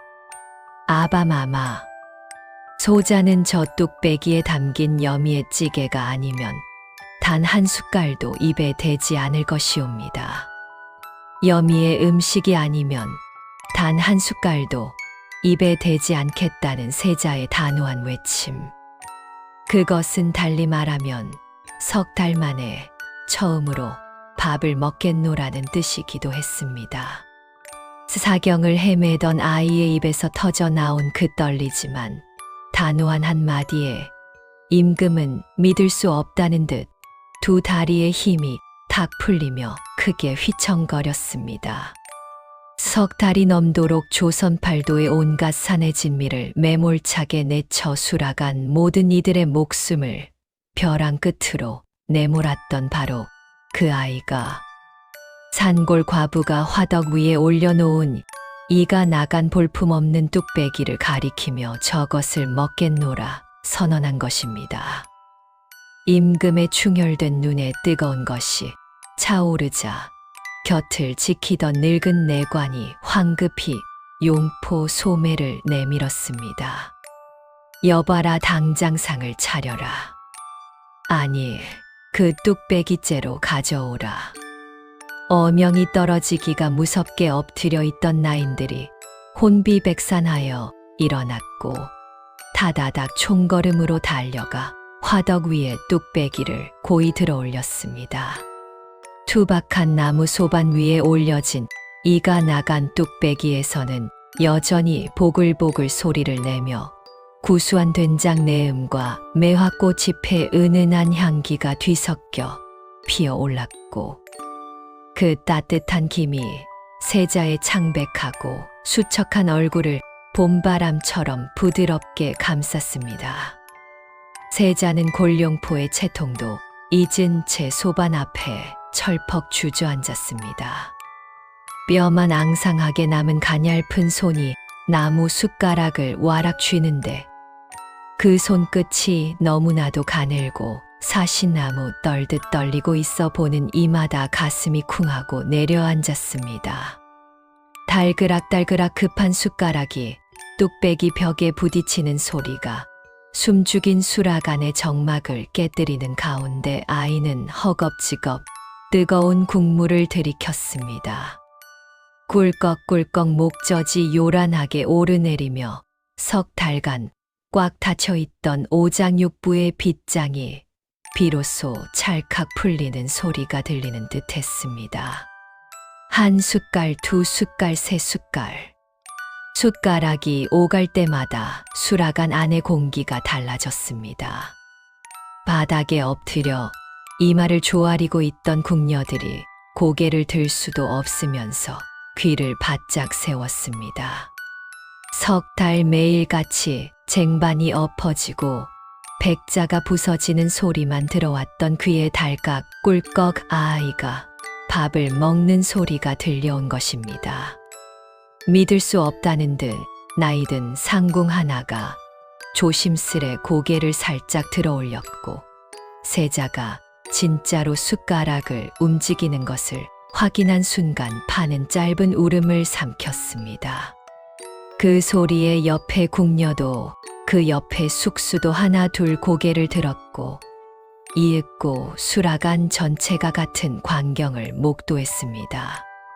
조선의 왕세자가 산골 과부의 이가 나간 뚝배기 앞에 주저앉아 허겁지겁 찌개를 퍼먹고 있었습니다.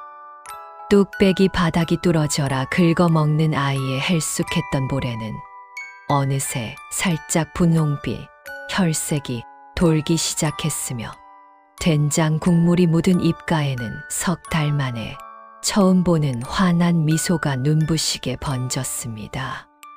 그 미소를 본 임금의 두 눈에서 참아왔던 뜨거운 눈물이 한 줄기 주르르 흘러내렸습니다.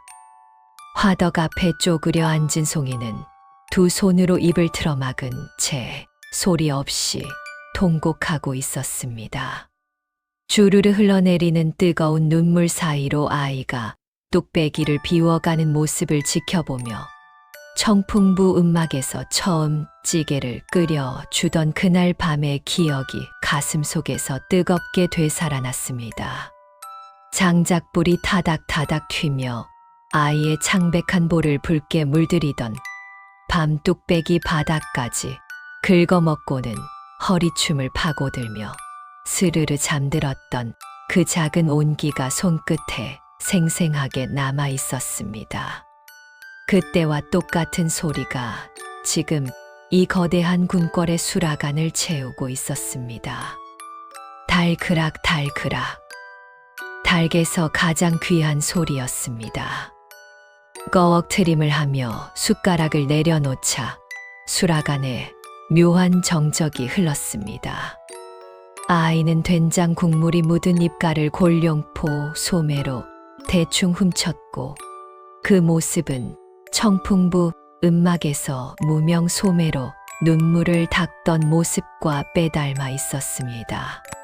시험한 왕세자의 위엄은 온데간데 없고 배를 든든히 채운 5살 꼬마가 기분 좋게 트림을 하며 웃고 있을 뿐이었습니다. 긴장의 끈을 놓지 못하고 숨을 죽인 채 지켜보던 임금이 천천히 발걸음을 옮겼습니다. 도대체 어떤 맛이길래 죽어가던 세자를 살려낸 것인지 조선 팔도에 네로라 하는 명의와 최고 숙수들도 석 달간 해내지 못한 일을 저 볼품없는 뚝배기 하나가 해낸 것인지 도저히 궁금함을 참을 수 없었던 것입니다. 임금은 나인에게서 은수저를 건네받아 뚝배기 가장자리에 아직 남아있는 진한 국물을 조심스레 떠올렸습니다. 구하고 입김을 불러 식힌 뒤 입안에 천천히 머금는 순간 임금의 감긴 두 눈이 번쩍 뜨였습니다.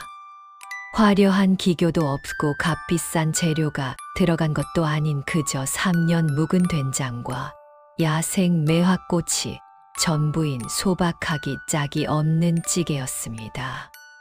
하지만 뚝배기의 흙기가 장작불의 열기를 오래도록 품어 비전에 은은한 온기가 된장의 깊은 맛을 부드럽게 감싸 안으며 어머니의 품처럼 뱃속 가장 깊은 곳까지 포근하게 덮여주는 진실한 맛이 혀끝에서 온몸으로 퍼져 나갔습니다. 혀가 아니라 가슴으로 느끼는 맛이었습니다. 임금은 그 자리에서 한참이나 은수저를 입에 문 채 아무 말도 잇지 못했습니다. 그 광경을 말없이 지켜보던 홍만석의 얼굴이 산사태처럼 무너지기 시작했습니다. 평생을 권례 수라간에서 조선 최고의 미각이라 자부하며 가장 크고 귀한 전복을 고르고 가장 붉은 소고기를 올리는 것만이 옳은 길이라 굳게 믿어왔습니다. 그것이 전부라고 생각해 왔습니다. 하지만 제주 바다의 전복이 아무리 크고 횡성의 소고기가 아무리 붉어도 그것은 결국 입을 감탄시킬 뿐 가슴까지 닿지 못했던 것입니다. 산골 과부는 달랐습니다.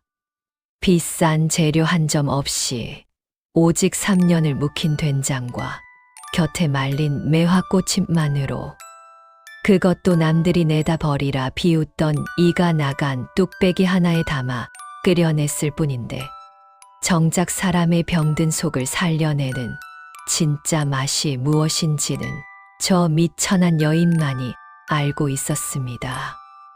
평생을 화려한 금그릇에 둘러싸여 살며 단 한 번도 깨닫지 못했던 것입니다.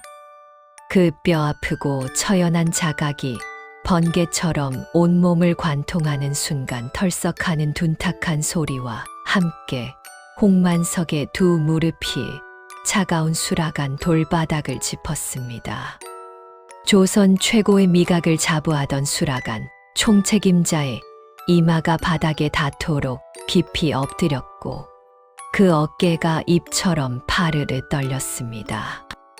누가 시킨 것이 아니었습니다. 위협에 굴복한 것도 아니었습니다. 평생 쌓아올린 자부심이 무너지는 소리를 자기 귀로 들으며 스스로 무릎을 꿇은 것이었습니다. 금화도 마찬가지였습니다.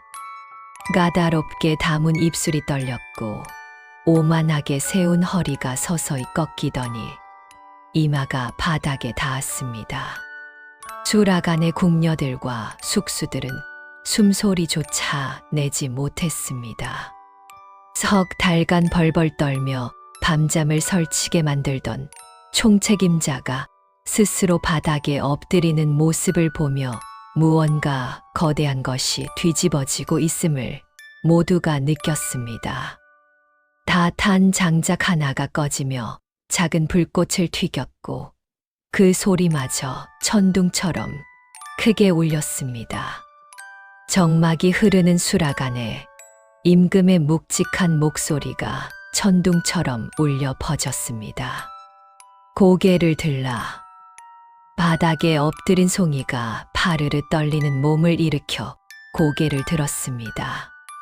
거칠게 갈라진 입술과 흙기 깊이 벤 손마디에는 산골에서 혼자 약초를 캐며 시어머니를 모셔온 세월의 고단함이 고스란히 새겨져 있었습니다. 임금은 투박한 뚝배기 속 국물을 한 번 더 가만히 내려다본 뒤 묵직한 목소리로 물었습니다. 어인 연유로 조선 최고의 숙수들이 최고급 전복과 쇠고기를 넣고도 내지 못한 맛을 내 그 볼품없는 그릇 하나가 해냈느냐. 짐에게 그 이치를 낱낱이 아뢰어 보아라. 송이는 차가운 돌바닥에 두 손을 짚은 채 잠시 눈을 감았습니다. 장작불의 온기가 등 뒤에서 따스하게 감싸왔고 그녀의 떨리던 목소리가 차츰 가라앉으며 맑고 단단해졌습니다. 저하 금그릇과 은그릇은 불을 받으면 겉은 뜨겁게 달아오르나 안에 담긴 것까지 고르게 덮이지 못하옵니다. 겉만 뜨겁고 속은 찬 것이 옥체에 들어가면 이미 놀라고 상처받은 저하의 오장육부를 더욱 차갑게 뒤흔들 뿐이옵니다. 송이는 화덕 위에서 보글보글 여운을 내고 있는 뚝배기를 가리키며 말을 이었습니다. 사오나이 이 뚝배기는 비록 모서리에 이가 크게 나가고 볼품이 없사오나 바로 그 갈라진 틈으로 흙이 깊은 숨을 쉬옵니다. 숨을 쉬는 그릇이기에 아궁이의 뜨거운 열을 급히 토해내지 않고 아주 서서히 품어 안으니 겉과 속이 한결같이 따뜻하여 꽁꽁 얼어붙은 저하의 오장을 놀라게 하지 않고 가장 부드럽게 녹여낼 수 있었사옵니다. 진귀한 재료가 아닌 인내와 진심이 아이를 살린 것이옵니다. 임금은 무릎을 탁 치며 감탄했습니다. 옳거니 이가 나간 뚝배기가 숨을 쉬어 가장 따뜻한 품을 가졌다. 흙의 숨결과 매화의 진심이 짐의 아들을 살렸구나. 조선 최고의 숙수들이 최고급 전복과 쇠고기를 쏟아부어도 내지 못한 맛의 비밀이 바로 여기에 있었으니 짐이 부끄럽고도 통쾌하도다. 임금은 감탄의 여운이 채 가시기도 전에 차갑게 표정을 바꾸며 바닥에 납작 엎드려 있는 홍만석을 내려다보았습니다. 홍만석. 내년은 수라간 총책임자의 자리에 앉아 조선 최고의 미각을 자부하면서도 정작 사람의 병든 속을 살리는 진짜 맛이 무엇인지 깨닫지 못하였으며 오만한 교만으로 백성의 지혜를 깔보았으니 그 죄가 결코 가볍지 않다. 이 말을 바닥에 지으며 소인을 죽여 주시옵소서 하고 통곡하는 홍만석에게 임금이 중죄를 묻겠다는 엄포를 놓는 순간 송이가 도리어 무릎을 꿇은 채 앞으로 나섰습니다. 저하 황공하오나 한 말씀만 아뢰겠사옵니다. 임금이 가만히 눈짓으로 허락하자 송이는 홍만석을 향해 눈물 젖은 얼굴을 돌리며 나지막하게 입을 열었습니다. 홍 제조께서 청풍부까지 내려오시어 소녀를 이끌고 오시지 않았다면 소녀는 이 자리에 서지 못하였을 것이요. 저하께서는 영영 이 찌개를 드시지 못하셨을 것이옵니다. 비록 그 과정이 거칠고 무서웠사오나 그것 또한 저하를 살리고자 한 절박한 마음이었다고 소녀는 믿사옵니다. 부디 목숨만은 살려주시옵소서. 적의 목숨을 구하는 청원의 수라간이 다시 한번 술렁거렸습니다.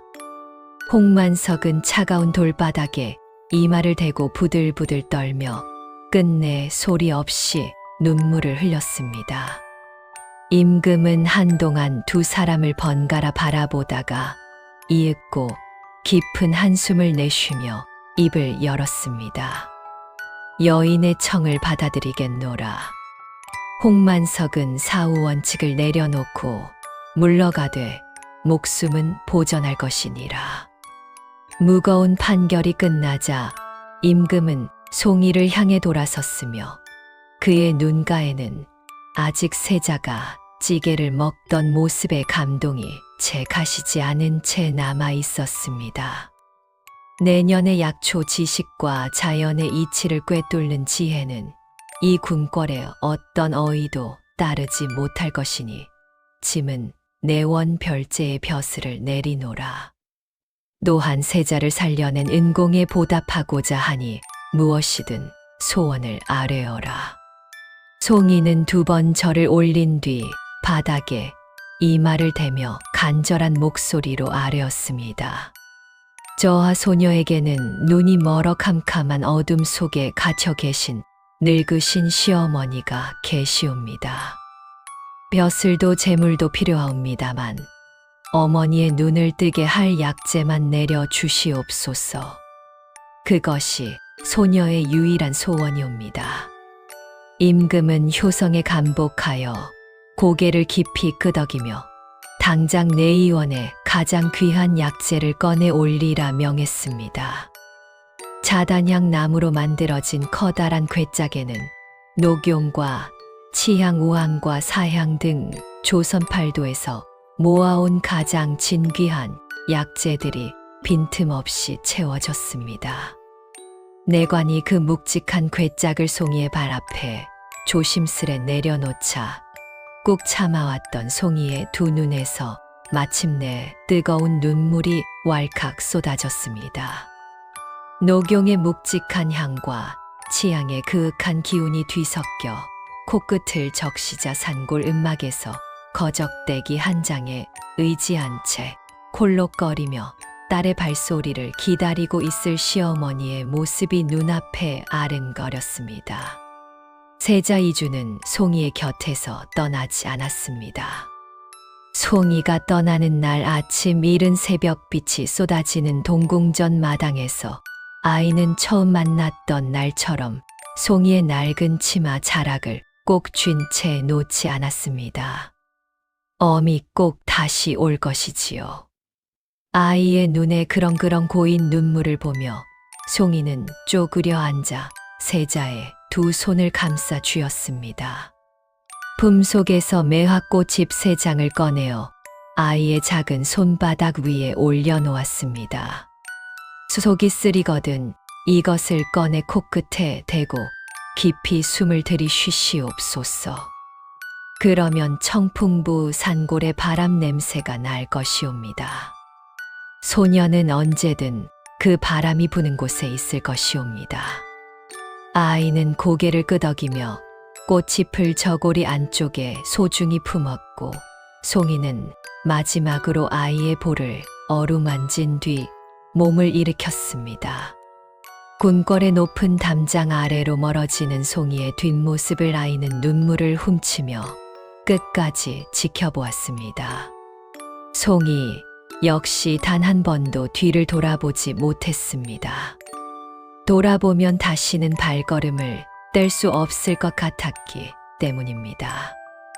다그닥 다그닥 말발굽 소리가 경쾌하게 울리는 한양관도를 지나 험준한 고갯길을 넘고고 바람이 매섭게 우는 중령을 넘어 마침내 청풍부 물테리에 그리운 산골짜기가 눈앞에 펼쳐졌을 때 송이는 가마에서 뛰어내려 맨발로 산길을 내달렸습니다. 음막 안마루에서 아무것도 보이지 않는 캄캄한 눈으로 딸의 발소리를 기다리고 있던 시어머니가 바스락 소리에 흠칫 귀를 세웠습니다. 어머니, 소자 돌아왔사옵니다. 송이가 목 놓아 울며 시어머니의 주름진 두 손을 쥐었습니다. 시어머니는 아무것도 보이지 않는 눈으로 며느리의 손등을 더듬으며 꼭 쥐었고 두 사람의 눈물이 차가운 마루 위에서 하나로 뒤섞였습니다. 시어머니의 거친 손가락이 송이의 손등 위 이빨 자국 흉터를 더듬다가 멈추었습니다. 이 흉터가 새로 났구나.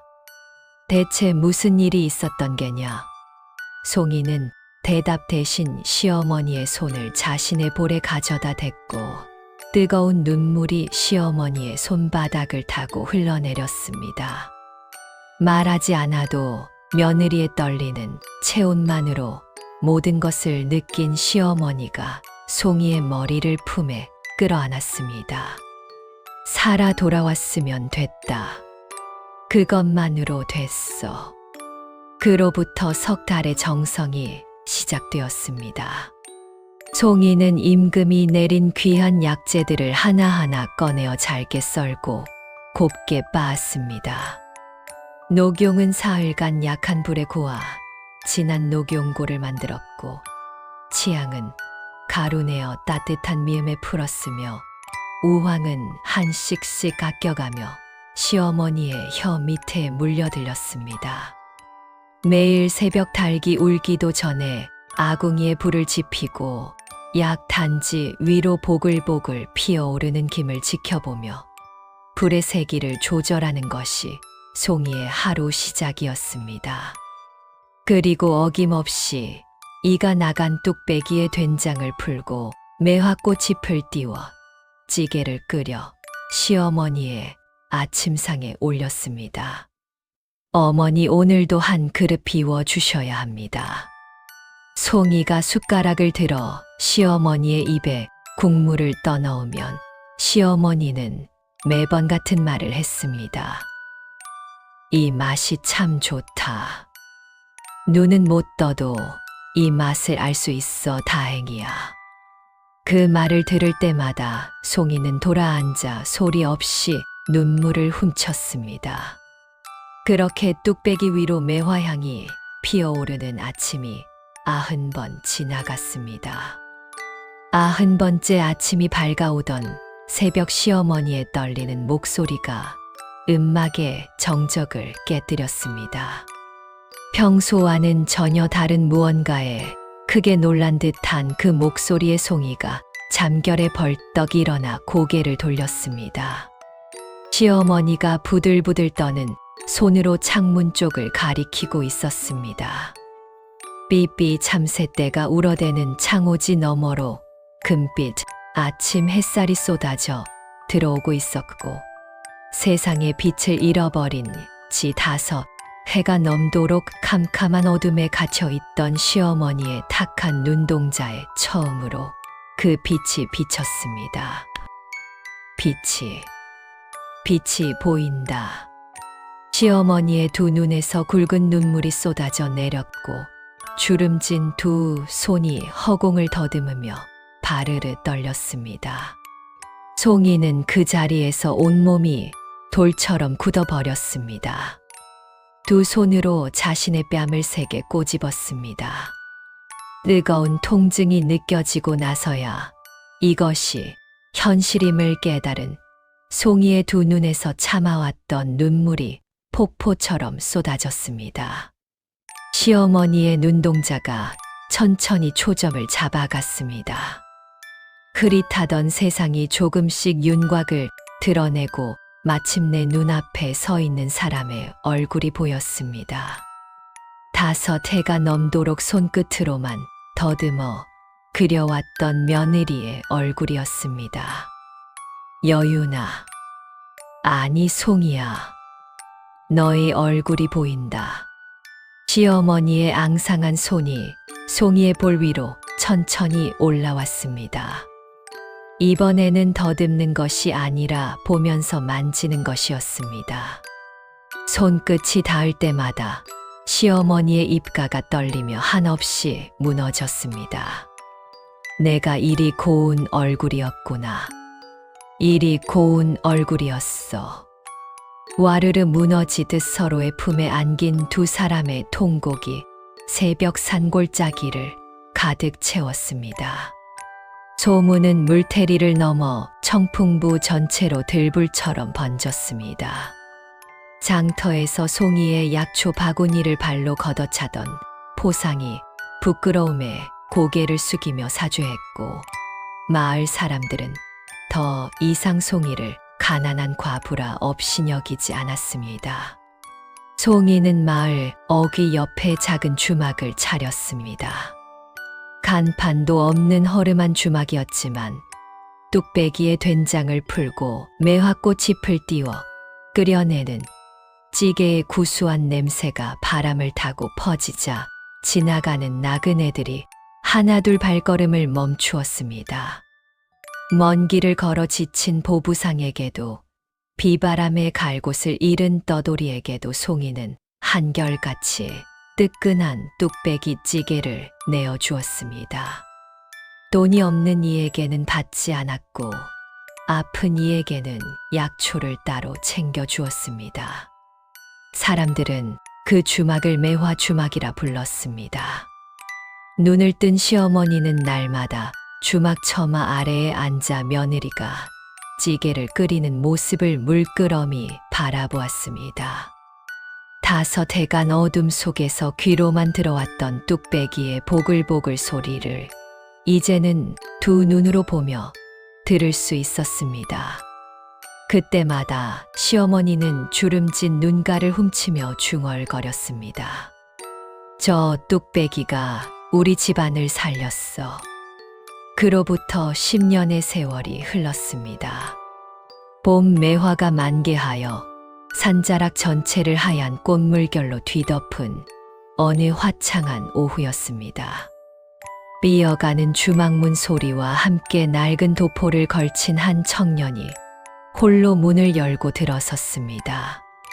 갓도 쓰지 않고 집신을 신은 수수한 차림새였으나 곧게 뻗은 어깨와 깊은 눈빛에는 범상치 않은 기품이 서려 있었습니다. 뚝배기 찌개를 저어 주던 송이가 무심코 고개를 돌렸다가 그 자리에서 나무 주걱을 놓치며 멈추었습니다. 어디서도 본 적 없는 청년이었지만 송이는 단번에 알아보았습니다.